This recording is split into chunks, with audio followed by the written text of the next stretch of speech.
Cela? Ça va français. Français, c'est le meilleur au monde. British. Oh mon Dieu.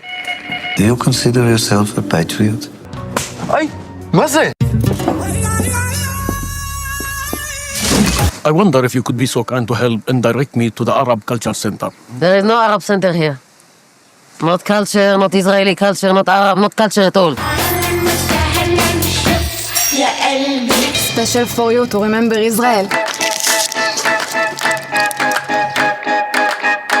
Hello, hello, bienvenue sur Falafel Cinéma, le podcast du cinéma israélien. Je suis Yael et je suis heureuse de vous retrouver pour ce 32e épisode dédié au Festival du cinéma israélien de Paris qui ouvre ses portes le 17 mars pour sa 25e édition. Et oui, déjà 25 ans que ce festival créé par Charles Zrichen, présidé aujourd'hui par Hélène Schumann accompagnée de sa directrice artistique Armelle Bayou, met en lumière le meilleur du cinéma israélien. L'ouverture du festival se fera avec L'Anneau d'Adir Miller, un drame familial sur la mémoire et la transmission. L'histoire d'un homme religieux qui retourne en Hongrie avec sa fille pour retrouver un bijou ayant sauvé sa mère survivante de la Shoah. Ce film navigue entre quête intime et héritage historique. La clôture du festival mettra, elle, à l'honneur le film The Pool, vol en eau trouble d'Amichai Greenberg, que l'on avait déjà vu au Festival du cinéma israélien pour son film Les témoins de Lansdorf.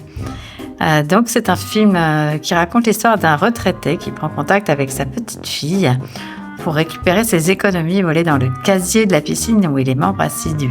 Mais elle ne sait pas que l'art vidéo qu'elle réalise sur cet endroit sert de couverture à une enquête policière. Voilà, donc une sorte de comédie policière, un film de clôture pour ces 25 ans du Festival du cinéma israélien de Paris. Il est bien sûr question de religion et d'identité, avec la projection de films comme Matchmaking 2 d'Ered Stadmore, où un homme ultra-orthodoxe cherche l'amour dans un système de mariage arrangé. Dans Midlife de Danny Resfeld et Yariv Horowitz, Harry Noam, ultra-orthodoxe, s'enfuit de son domicile avec ses filles et cherche à rejoindre sa sœur qui vit, elle, à Tel Aviv. Mais cela ne se passera pas tout à fait comme prévu. Enfin, Nir Bergman pose un regard optimiste sur la communauté juive religieuse de Jérusalem avec son film Pink Lady. Pink Lady raconte l'histoire de Bati qui a une vie en apparence parfaite, mariée à Lazer, et donc ils ont 3 enfants.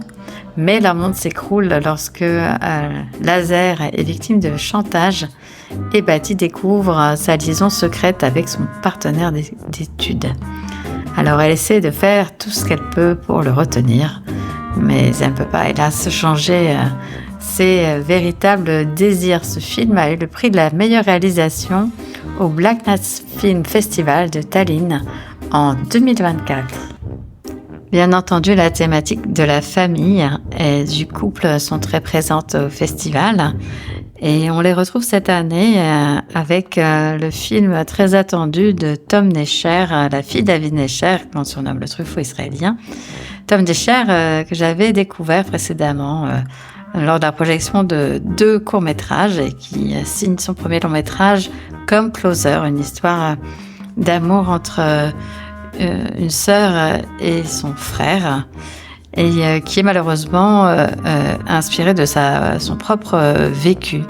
Donc un vrai coup de cœur pour ce film, une histoire de deuil et de retour à la vie, projeté au Festival du cinéma israélien de Paris cette année. Si je vous dis Sasson Gabay, eh bien vous voyez tout de suite qui c'est. Vous l'avez vu dans la fanfare, dans les Shtisel. C'est une immense star israélienne et là il joue dans Remda. Remda qui raconte l'histoire de Sassi et Ifi, des travailleurs acharnés qui se débattent avec la dette laissée par leur fils. Et en fait, Malgré l'écart d'âge qui les sépare, leur humour et leur amour leur permettent d'échapper à la lassitude et au désespoir de la vie. Lorsque deux jeunes, Omri, le petit-fils de Sassi, et David, l'ancien élève des filles, apparaissent dans leur vie, leur routine soigneusement entretenue se brise et l'amour du couple est mis à l'épreuve. Donc voilà un film que j'ai hâte de voir, réalisé par Shemi Zarin, un film qui promet d'être très divertissant. Bien sûr, comme au festival Diasporama, un hommage est rendu aux victimes du 7 octobre. 2 documentaires seront projetés pendant le festival. Le long métrage Fleurs rouges de Chaim Bouzaglo et le film Beyond October 7th de Jasmine Kaini. Donc 2 films hommage aux victimes du 7 octobre. Beyond October 7th raconte l'histoire de 3 générations de la famille Gad qui ont physiquement survécu au 7 octobre. Ce documentaire intime commence 2 jours seulement après leur sauvetage du massacre, où chaque membre de la famille a fait face différemment à ses conséquences. Donc, il continue de lutter pour la survie de la communauté de Be'eri, tout en s'efforçant de ne pas tomber dans le désespoir. Donc, ce documentaire est réalisé par Jasmine Kaini.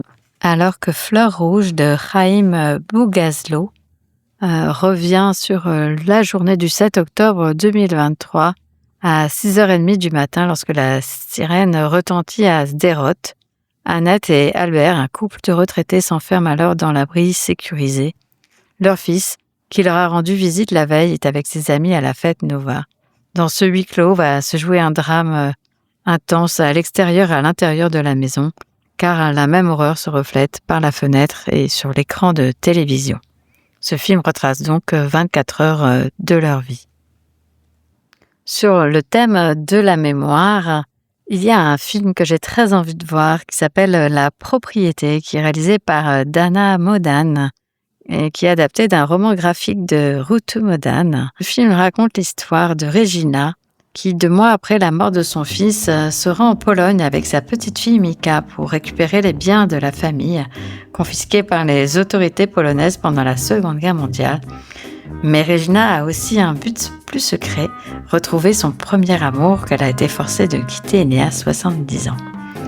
Donc ce film promet d'être passionnant entre amour et transmission et il sera projeté donc pendant le festival. Enfin, côté fiction, j'avais envie de vous parler de Alissa, réalisé par Sophie Artus, un très beau film sur la maternité. L'histoire de Sarah, une infirmière en chef qui a la quarantaine et qui voudrait avoir un enfant alors qu'elle dirige un centre de santé pour nourrissons. Sarah fait la rencontre d'Anya, une jeune mère en détresse. Et lorsqu'Anya propose à Sarah de lui donner son enfant, Sarah se trouve alors face à un dilemme. Voilà un très beau film à découvrir pendant le festival donc. Côté documentaire, des personnages illustres font l'objet de films tout à fait passionnants. Freud, l'Outsider de Yair Kedar est un documentaire créatif qui nous emmène dans un voyage dans la vie et l'œuvre de Freud en 4 actes. Kafka, le dernier procès, réalisé par Eliran Peled, revient sur les manuscrits de Franz Kafka. Franz Kafka avait demandé à son ami Max Brod de les brûler, mais ce dernier n'a pas respecté son souhait et le monde a pu découvrir l'un des plus grands écrivains du XXe siècle. Cette trahison altruiste a conduit à une malédiction multigénérationnelle que l'on suit tout au long de cette histoire centenaire qui va des rues tortueuses de Prague à la rue Spinoza à Tel Aviv, où la légendaire secrétaire de Brod est morte à l'âge de 102 ans, avec des manuscrits restés chez elle qui conduiront à un procès digne de Kafka lui-même. Un documentaire passionnant donc pour les amoureux de l'écrivain. Le documentaire Jacob de Hahn, A Voice Out of Time de Zvi Lanzmann a particulièrement attiré mon attention. La mort de Jacob Israël de Han est commémorée chaque année par les Juifs ultra-orthodoxes de Nétour-et-Carthage à Jérusalem et par la communauté LGBTQ d'Amsterdam. Pourquoi ? Il est un pionnier pour les deux. Au début du XXe siècle, il a publié le premier roman LGBTQ aux Pays-Bas. Il retourne ensuite à ses racines juives, émigre en Palestine et devient le porte-parole de la communauté orthodoxe, menant sa lutte contre le sionisme en collaboration avec les dirigeants du monde arabe des pays voisins. Il continue d'écrire des poèmes homosexuels sur le point d'être publiés en néerlandais. Mais en 1924, il est abattu par un assassin qui n'a jamais été arrêté. Aujourd'hui, des enregistrements audio inédits permettent enfin de résoudre ce mystère politique vieux de 100 ans. Il promet donc d'être une réelle découverte. Il sera projeté en présence du réalisateur et Dylan Grelsamer, professeur à l'université Bar Ilan. Enfin, ce ne serait pas un anniversaire s'il n'y avait pas de belles surprises. Le Festival du cinéma israélien de Paris vous en propose 2. L'avant-première du film Lire Lolita à Téhéran de Eran Riklis avec Golshifteh Farahani, que nous connaissons toutes et tous, et Zahar Amir Ebrahimi, actrice et co-réalisatrice de Tatami, avec Guy Native. Donc une avant-première exceptionnelle, puisque le film sort le 24 mars en salle. Et une autre surprise, qui est la projection d'une série, enfin plutôt 2 épisodes d'une série, qui revient sur l'histoire d'Eshtisel et qui s'appelle Kugel. Kugel raconte l'histoire de Akiva Shtisel, joué par, bien sûr, Sasson Gabay, et Libby, sa fille Hadas Yaron, qui vit avec son père, négociant de bijoux, prêt à contourner les règles pour réussir. Alors, cette série est réalisée par Erez Kavel et elle est disponible sur une plateforme qui s'appelle la plateforme Easy, sur laquelle vous pouvez retrouver tous les shtisel et pléthore de films et de séries israéliennes. Voilà, donc de belles surprises pour terminer ce festival que je vous recommande absolument. Donc, la série Kugel est truculente. La photographie et la musique sont magnifiques comme d'habitude et vous ne devez les manquer sous aucun prétexte.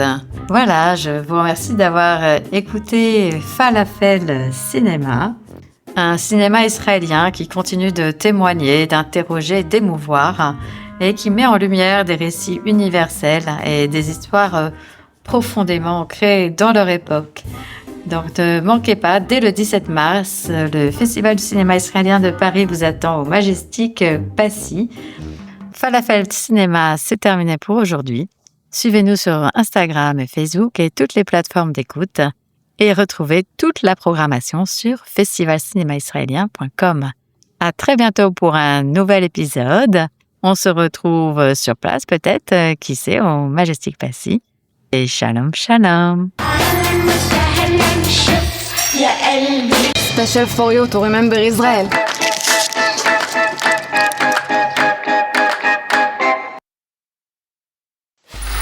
Free audio post-production by alphonic.com.